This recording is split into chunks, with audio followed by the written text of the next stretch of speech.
Hello everyone, welcome to Eklavya Snatak. और आज की इस वीडियो में मैं आप सभी को बीए प्रोग्राम से जो आपका एईसी सब्जेक्ट है environmental science theory into practice 1, इसकी हिंदी मीडियम में यूनिट 7 की समरी पढ़ाने वाला हूं।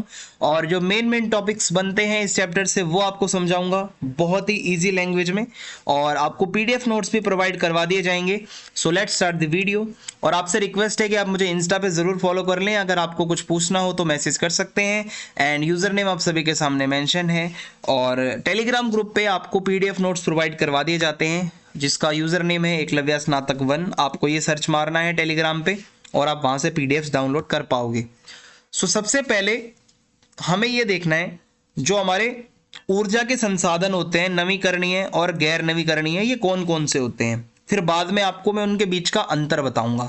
बेसिकली आपको ये दो टॉपिक पढ़ने हैं इस पूरे यूनिट में, कि एक तो आपके नवीकरणीय संसाधन कौन कौन से हैं, गैर नवीकरणीय या अनवीकरणीय कौन कौन से हैं, देन उनमें अंतर क्या है। आज की वीडियो का ये हमारा टॉपिक रहने वाला है।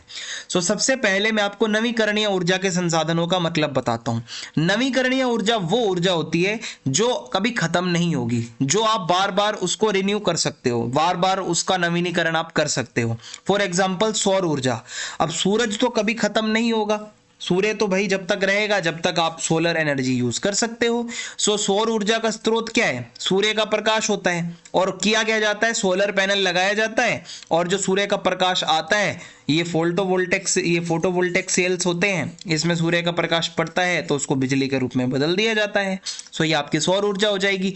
एक ये प्रदूषण भी नहीं करती, लगाने में शुरुआत में तो कॉस्ट आती है बट लॉन्ग टर्म में सस्ती पड़ती है, एनवायरमेंटल फ्रेंडली होती है और गांव वगैरह के लिए बहुत अच्छी है ये एनर्जी। फिर उसके बाद है पवन ऊर्जा। पवन ऊर्जा में जो मेन स्रोत होता है और जो एनर्जी का, वो पवन मींस हवा खुद होती है। और इसमें होता क्या है, ये पवन चक्कियां लगाई जाती हैं, इनमें टरबाइन लगी होती है। सो जो गतिज ऊर्जा होती है, जितनी स्पीड से पवन चल रही होती है उतनी तेज ये चक्कियां घूमती हैं और इससे फिर एनर्जी बनती है। ये भी पर्यावरण फ्रेंडली होती हैं, इको फ्रेंडली होती हैं, ज्यादा पैसा नहीं लगता, पर्यावरण को नुकसान नहीं करती, प्रदूषण भी नहीं करती और नवीकरणीय है। हवा रुकेगी नहीं कभी भाई, हवा तो चलती रहेगी। सो ये सारी चीजें हैं। देन उसके बाद आती है जल विद्युत ऊर्जा। पानी से बिजली बनाने वाली जो ऊर्जा होती है, इसमें क्या किया जाता है, जो आपका बहता हुआ पानी होता है, नदियां होती हैं, बांध होते हैं, उनको यहाँ पे उस पानी को बिजली में बदला जाता है। कैसे, एक टरबाइन लगाई जाती है। ये मान लो बांध से पानी गिर रहा है तेज स्पीड में, ये टरबाइन घूमेंगी और ये पानी से फिर बिजली बनाई जाएगी। सो इसको कहते हैं जल विद्युत ऊर्जा। फिर आती है भूतापीय ऊर्जा।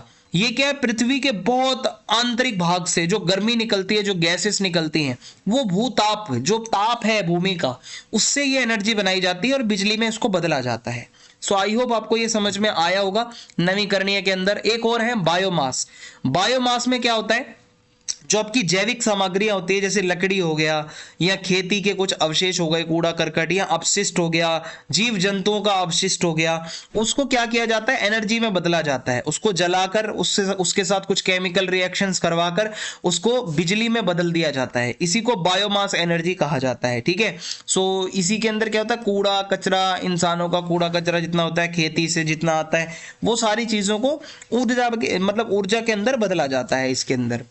फिर उसके बाद अब मैं आपको बताता हूं अनवीकरणीय ऊर्जा के संसाधन। ये वो संसाधन है जो लिमिटेड हैं, जो प्रदूषण भी करते हैं, जो पर्यावरण को नुकसान भी पहुंचाते हैं, जो कि बहुत ही लिमिटेड है, आने वाले समय में खत्म हो जाएंगे और जिनको बनने में बहुत ही ज्यादा लाखों करोड़ों साल लगते हैं। सबसे पहले आते हैं हमारे जीवाश्म ईंधन, जैसे कोयला है, तेल है, पेट्रोल है, ठीक है, वो इसी में आ जाएगा। प्राकृतिक गैस है। होता क्या है, लाखों वर्ष लग जाते हैं। जो कार्बनिक पदार्थ होते हैं, जो मरे हुए पेड़ पौधे, पक्षी, जीव जंतु, उनके जो कार्बनिक पदार्थ होते हैं वो जमीन में मिलते हैं, फिर वो कई सालों बाद जीवाश्म का रूप ले लेते हैं। सो ऐसे जाकर ये बनते हैं। होता क्या है, जीवाश्म ईंधन का यूज किधर होता है, बिजली बनाने में यूज होता है। ठीक है, आप ताप यानी कि कोयला जलाओगे तो आपको गर्मी मिलेगी, हीटिंग के लिए यूज होता है। परिवहन के लिए भी जलाया जाता है। तेल को तो भाई व्हीकल्स में यूज किया जाता है, और कोयला पहले रेलवे में भी यूज होता था, आपको पता होगा। फिर आते हैं हमारी परमाणु ऊर्जा। ये क्या है, यूरेनियम या फिर प्लूटोनियम, ठीक है, या मतलब जो ये जो कुछ 2-3 खनिज होते हैं, इनसे ये परमाणु ऊर्जा बनाई जाती है। होता क्या है, परमाणु रिएक्टर्स होते हैं जो गर्मी उत्पन्न करते हैं। ठीक है, और धीरे धीरे क्या होता है, बिजली में बदल दिया जाता है। तो ये जो खनिज होते हैं परमाणु ऊर्जा वाले, इससे भी बिजली बनाई जाती है, जिसको परमाणु ऊर्जा कहा जाता है। फिर है आपकी प्राकृतिक गैस। अब नेचुरल गैस जो होती है ये आपकी कहाँ से है कि भाई आपकी अंडरग्राउंड ही होती है, भूमिगत जलाशयों से निकाला जाता है और इस गैस को बिजली के लिए यूज किया जाता है, किसी चीज को तापने के लिए यूज किया जाता है, हीटिंग के लिए यूज किया जाता है, वाहनों के लिए भी यूज होती है प्राकृतिक गैस जो होती है आपकी नेचुरल गैस।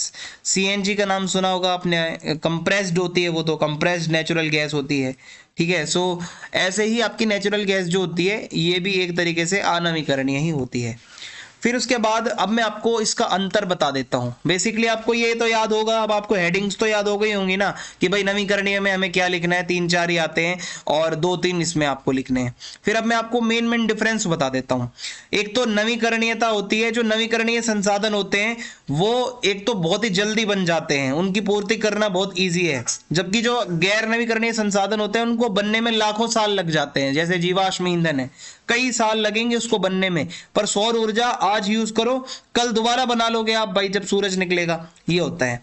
पर्यावरण पे प्रभाव की बात करें तो जो अनवीकरणीय संसाधन होते हैं वो बहुत ज्यादा प्रदूषण करते हैं, जबकि नवीकरणीय संसाधन जो होते हैं वो बिल्कुल भी प्रदूषण नहीं करते, क्योंकि जो अनवीकरणीय संसाधन है कोयला वगैरह, पेट्रोल, वो ग्रीन हाउस गैसेस को बढ़ाते हैं, कार्बन डाइऑक्साइड हो गया, बाकी जो हानिकारक गैसें हो गई वो बहुत ज्यादा बढ़ाते हैं और प्रदूषण का स्तर भी ऊंचा करते हैं।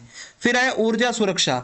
देखो नवीकरणीय ऊर्जा जो होती है, मैं आपको बताऊं कि उससे आप ये जो अनवीकरणीय संसाधन है इस पे आपकी डिपेंडेंसी कम होती है, आप इस पे निर्भर नहीं रहोगे। फिर जो आपके पास संसाधन सीमित हैं उस पे निर्भर नहीं रहना पड़ेगा अगर आप नवीकरणीय संसाधनों को यूज करोगे, तो इससे एनर्जी भी सेव होगी।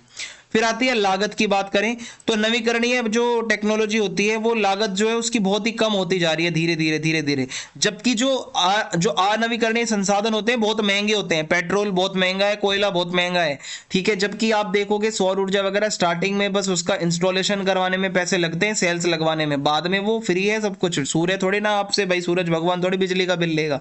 सो ये सारी चीजें होती हैं कि आपको मतलब बेसिकली इसमें कम पैसा लगता है लॉन्ग टर्म में अगर देखा जाए तो। और मुख्य जीवाश्म ईंधन जैसे कोयला, तेल, प्राकृतिक गैस, ये 3 सबसे इंपॉर्टेंट होते हैं और इनको बनने में कई दशक, कई साल, कई लाखों साल लग जाते हैं और ये कई सालों से हमारे फैक्ट्रियों में यूज होने वाले संसाधन रहे हैं। व्हीकल्स में ये यूज होते हैं। जैसे कोयला है, ये क्या है, पौधे, जीव जंतु जब मर जाते हैं उनके कार्बनिक पदार्थ मिट्टी में मिल जाते हैं, समय के साथ धीरे धीरे गर्मी पड़ती है, दबाव होता है, वो अंदर मिलते हैं, फिर एक कोयला बनता है जाकर। कोयला मुख्य रूप से कार्बन के साथ साथ हाइड्रोजन, सल्फर, ऑक्सीजन और नाइट्रोजन जैसे कई तत्वों से मिलकर बनता है। कोयले को बिजली बनाने में यूज किया जाता है, गर्मी पैदा करने के लिए यूज किया जाता है और फैक्ट्री में यूज किया जाता है। ये आपका कोयला हो जाएगा। देन उसके बाद आता है आपका पेट्रोलियम, जिसको तेल भी कहते हैं। ये क्या है, प्राचीन समुद्रों में रहने वाले जो समुद्री पौधे होते हैं और जो जानवरों के अवशेष होते हैं, समय के साथ साथ उनके जो कार्बनिक अवशेष होते हैं वो दफन हो जाते हैं, गर्मी के कारण, दबाव के कारण धीरे धीरे ये पेट्रोल के अंदर बदलते हैं। पेट्रोल जो होता है आपका, पेट्रोलियम जो होता है वो हाइड्रोकार्बन का मिश्रण होता है, हाइड्रोजन और कार्बन दोनों से मिलकर पेट्रोल आपका बनता है। थोड़ा थोड़ा इसमें सल्फर और नाइट्रोजन का भी तत्व होता है। पेट्रोल को आप अपनी एनर्जी के लिए यूज करते हो, गैसोलीन बनाने के लिए यूज करते हो, डीजल के रूप में यूज करते हो, जेट ईंधन मींस हवाई जहाज वाला ईंधन पेट्रोल में यूज हो रहा है, आपके परफ्यूम्स के अंदर यूज हो रहा है, कॉस्मेटिक्स में पेट्रोल यूज हो रहा है, ठीक है, आपकी वैसलीन पेट्रोल से बन रही है। सो ये आपका पेट्रोल का हो जाएगा। देन उसके बाद आती है प्राकृतिक गैस। ये मुख्य रूप से आपकी मीथेन से बनती है और समुद्री सूक्ष्म जीवों के जो अवशेष होते हैं मतलब उसी से ही ये बनती है, कई साल लगते हैं। और प्राकृतिक गैस अक्सर गैस के रूप में आपको देखने को मिलेगी। प्राकृतिक गैस में मुख्य रूप से मीथेन होती है, लेकिन थोड़ा थोड़ा इसमें हाइड्रोकार्बन भी होता है। और प्राकृतिक गैस को हीटिंग के लिए यूज किया जाता है, बिजली बनाने में यूज किया जाता है और ईंधन के रूप में व्हीकल्स में भी यूज किया जाता है। ये आपके मेन टॉपिक्स थे जो मैंने आपको करवा दिए हैं। चैनल को सब्सक्राइब करना ना भूलें और फीडबैक जरूर दें कमेंट बॉक्स में, और वीडियो को लाइक करें और शेयर करें